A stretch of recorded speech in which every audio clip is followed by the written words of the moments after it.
Hi everyone, நேத்து போட்ட குட்டி விலாக அப்படியே கண்டினியூ பார்க்கலாமா?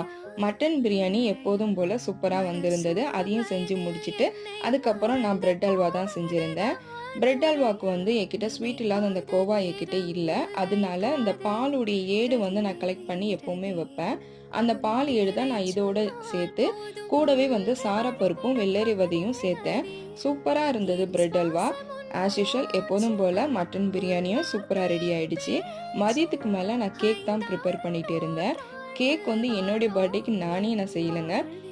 என் அக்கா பொண்ணுக்கு மறுநாள், என் பர்த்டேக்கு மறுநாள் அவளுக்கு பர்த்டே. ஸோ அவள் என்கிட்ட சாக்லேட் ட்ரஃபிள் கேக்கில் அதுதான் என்கிட்ட கேட்டா. ஸோ என்னுடைய ஸ்டைலில் நான் இந்த கேக்கை நான் செஞ்சேன். ஃபைனல் லுக் இப்படி தான் இருந்தது. இந்த கேக்கோடைய ஃபுல் வீடியோ உங்களுக்கு வேணும்னா சொல்லுங்கள், கண்டிப்பாக நான் அப்லோட் பண்ணுறேன். ஃபைனலாக அந்த கேக்கை சூப்பராக பேக் பண்ணி கொடுத்துட்டு வந்துட்டேன். இன்ஷா அல்லாஹ் நான் அடுத்த குட்டி விலாகில் சந்திக்கிறேன். அது வரைக்கும் பாய்.